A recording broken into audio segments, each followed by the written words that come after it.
I just want to take a moment to talk about the outpouring of support we've seen across the country.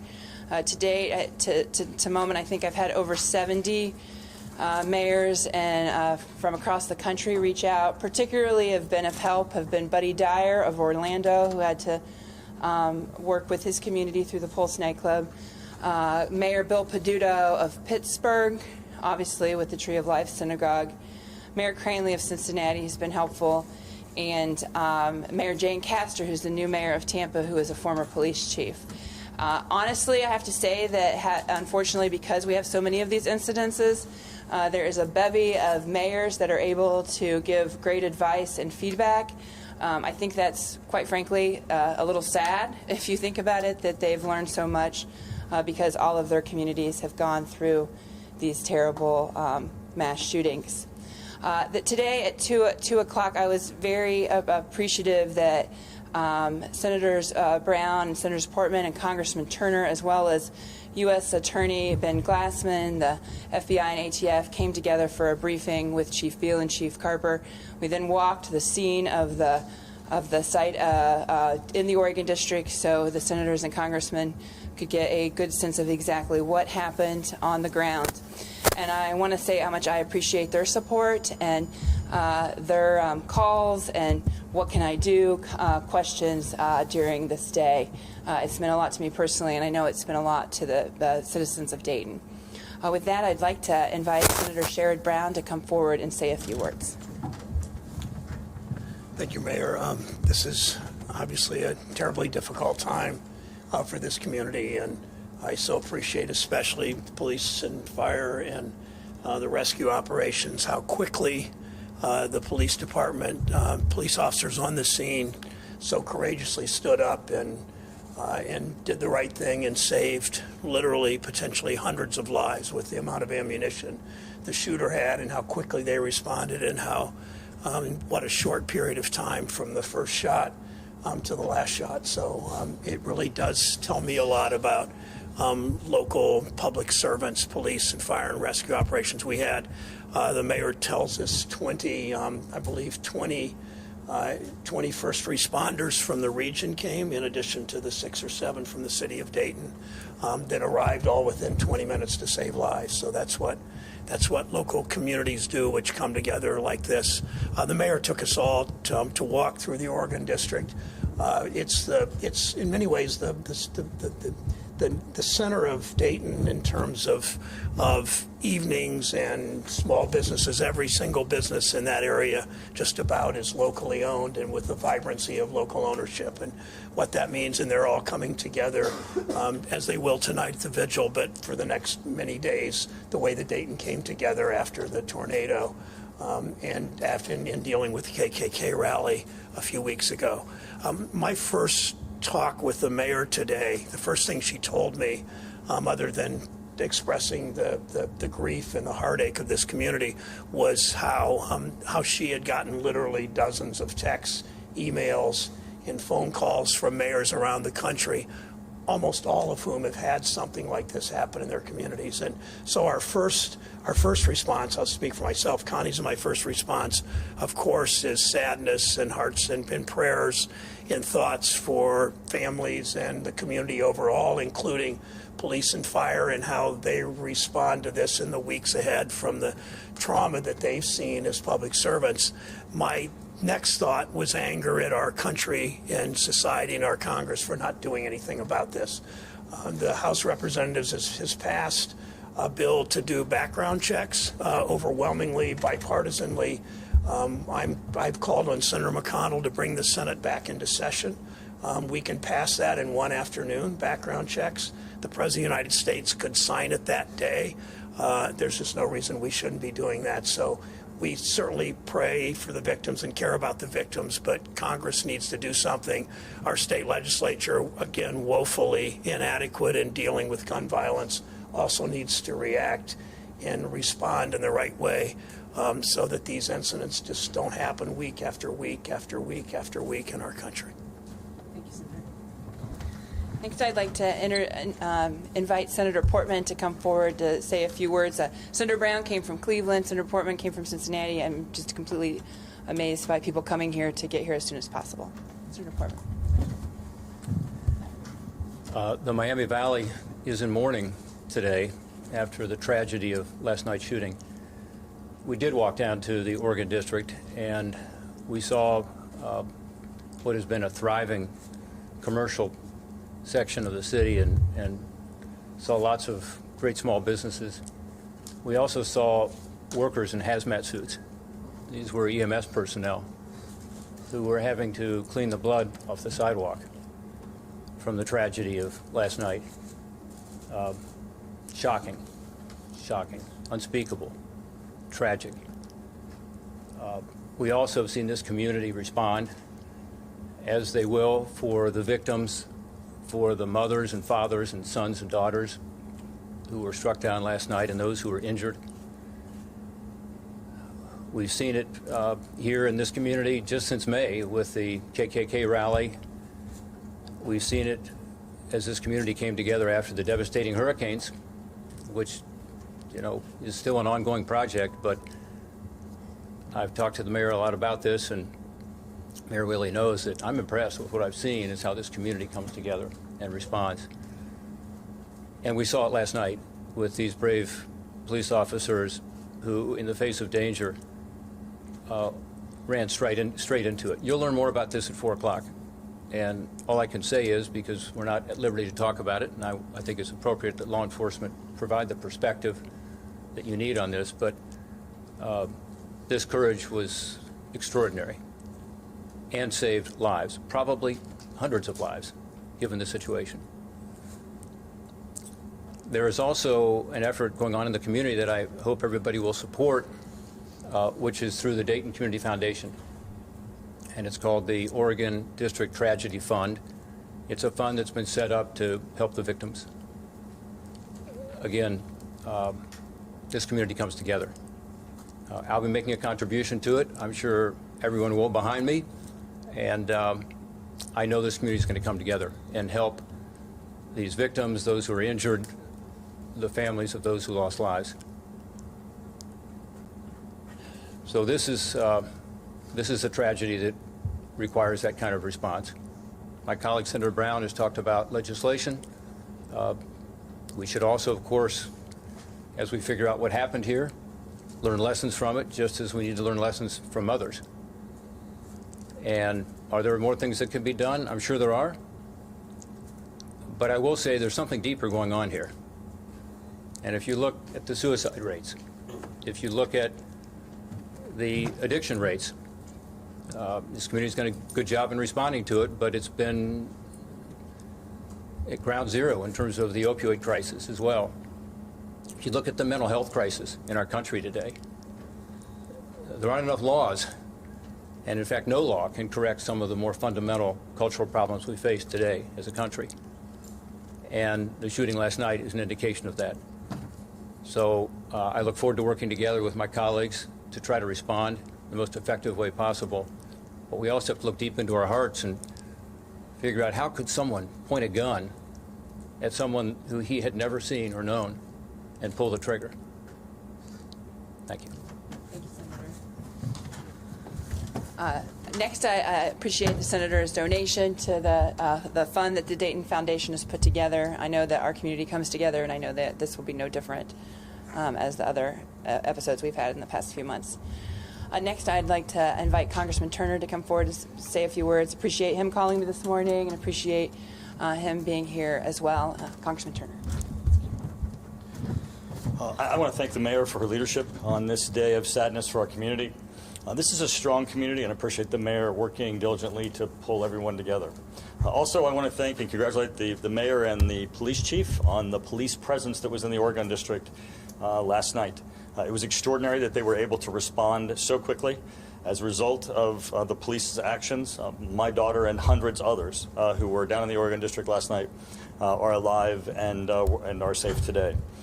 I also want to thank the first responders, the police and fire who came to the scene and responded unbelievably for our community. This is an unbelievable amount of evil that we cannot comprehend. I appreciate the mayor pulling us together for a briefing today on the investigation that's ongoing. We'll learn more about this particular case. But Senator Brown is absolutely correct, and as is Senator Portman, as we look across the country and we see this, we need a national conversation as to how we come together on a bipartisan basis to address this. Legislation, culturally, as a country. I thank the mayor for pulling us together and for her diligent work to try to find answers for the community, and also for the work last night that kept so many safe. Thank you.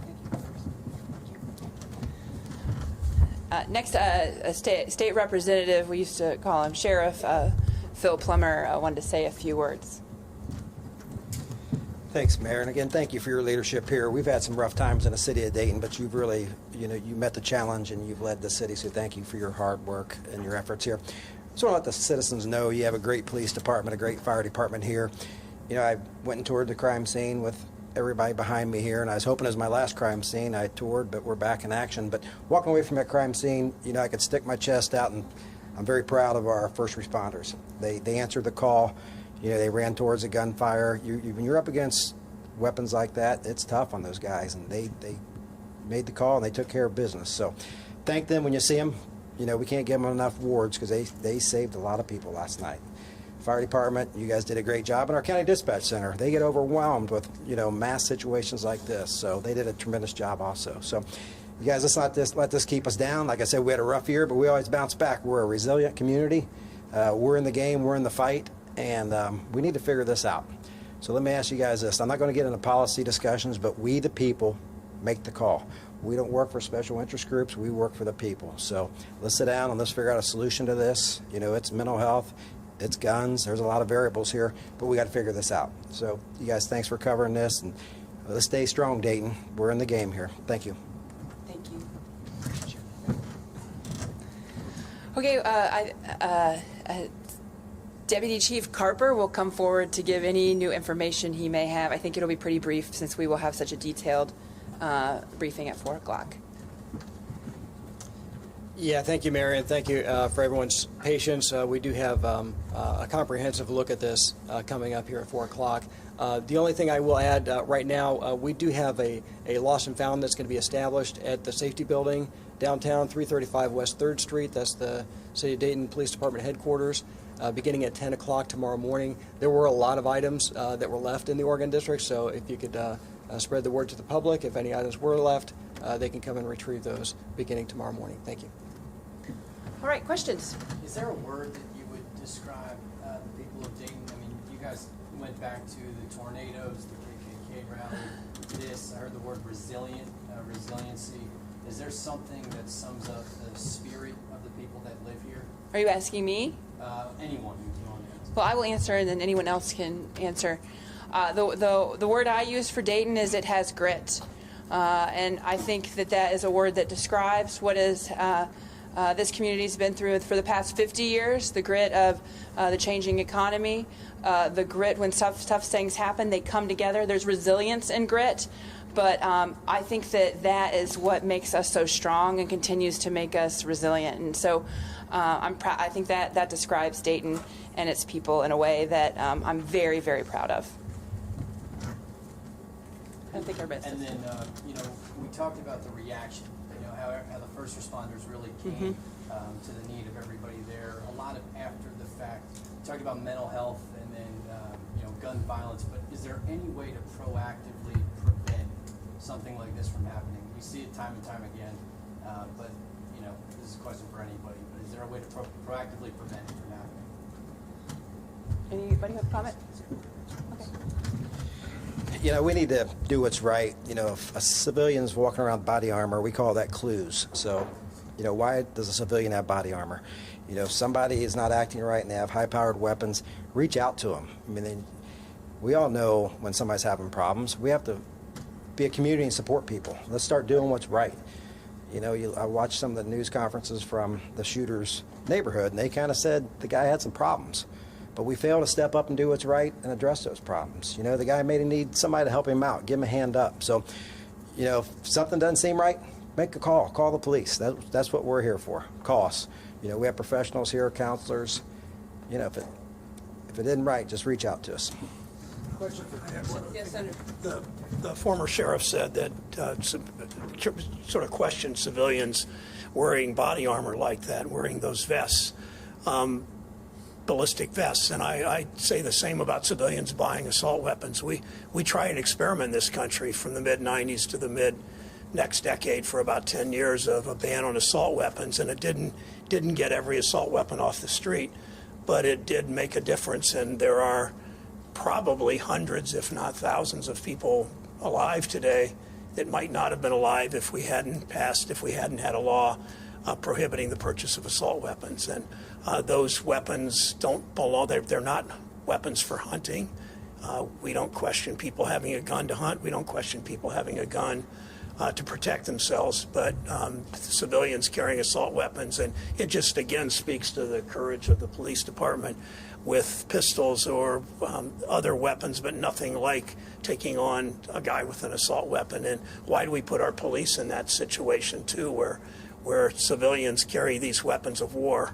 It's an unfair match by any stretch. Senator Portman, a question for you, sir. The 2019 rate, there's going to be a mass shooting tomorrow and another one the day after and every day this year. You mentioned earlier in your comments that you're sure something more can be done. Do you have a day in mind or a week in mind of having a plan, something to address these issues? Well, as I said earlier, I think it requires a comprehensive approach, because the tragedies you're talking about, each is different, and we don't know all the facts here yet. But what we do know, which I've seen in public reports, so I can say this, he shot his sister. We know that in a short period of time, and you'll find out the exact period of time at 4 o'clock, I won't tell you, but I'll just tell you in that short period of time there was a burst, and I've seen public reporting on that as to how many shots were fired. If that's true, that magazine, of course, would be illegal. So there's a law. So do we need more laws? Yeah, we probably do, and we did just pass something last year in 2018 to tighten the background checks. And I think there's a consensus now that we need background checks to make sure the wrong people don't have access to weapons. You'll learn more at 4 o'clock about whether he would have been caught up in that background check or not. But my point is, it's not just about laws. It's about something deeper. And mental health was mentioned earlier. We have a crisis in this country. There's no question about it. You know, people have talked about the deaths of despair, and they talk about the suicide rates, they talk about the addiction rates, and they talk about the mental health issues that are causing some of these. So this is a broader discussion that needs to be had, and I hope that when we get back, we will have that discussion, and we'll have it at the state level, we'll have it at every level, but we also have to have it in our communities, and in our homes, and in our hearts. And former sheriff, now Representative Plummer, talked about that. You know, in almost every one of these cases, there is, as you look back on it, some indication of a mental health problem. In some cases, actually, there have been investigations of individuals that unfortunately did not result in that person, you know, being treated the way he or she should have been. Parkland's an example of that. We don't know in this case yet enough, but again, from public reporting and what former sheriff, now representative, just told us, there were indications apparently. So how do we, in terms of prevention, how do we actually identify those individuals, get them the help they need, which is mental health treatment, which is sometimes with these red flag laws and other things to literally keep them in a situation where they can't harm others. Sometimes that means incarcerating. So there are needs for us to look at this on a broader basis. Senator Turner, you've been working on this issue obviously in Congress, but can you talk, I don't know how come we are talking about how not only does this one hit home in your hometown, but obviously with your family as well. Excuse me. Well, Senator Portman was saying this is a very difficult legislative issue. That's why I think we need a national conversation. The legislation that was passed in the House that's currently pending in the Senate would not have affected this situation. Senator Portman pointed out that in Ohio also, the magazine that was used is already illegal. There has to be, though, a legislative, broader conversation where we can find where we can have an impact. I think what the sheriff is saying is also incredibly important. And if there's a neighbor or a friend who you believe poses a risk, take that first step. If it is, it's unthinkable for us how quickly our own families become so at risk. And this is why this is so important for us to pick up the phone, say there's a problem, say that there's an individual who appears to not only be a threat, but perhaps have weapons or caches to the extent that they have nefarious intent. I think that the former sheriff, state representative, has a great call to the community that if you see something, say something. To what extent does Okay, the we're gonna shooter take like one more question. Yes. To what extent does the shooter a known entity to law enforcement or community leaders? Do you have an arrest history or anything along? Yeah, we'll present that at 4 o'clock. And I think we're actually getting Yep. ready for the 4 o'clock briefing. So rather than put you off to 4 o'clock, maybe we should Right. put it off to 4 o'clock, and so we can present what we have, and that'll answer a lot of questions. And I just want to thank the senators and congressmen for coming this evening and this afternoon, and appreciate. And I'll see you guys at 4. Thank you.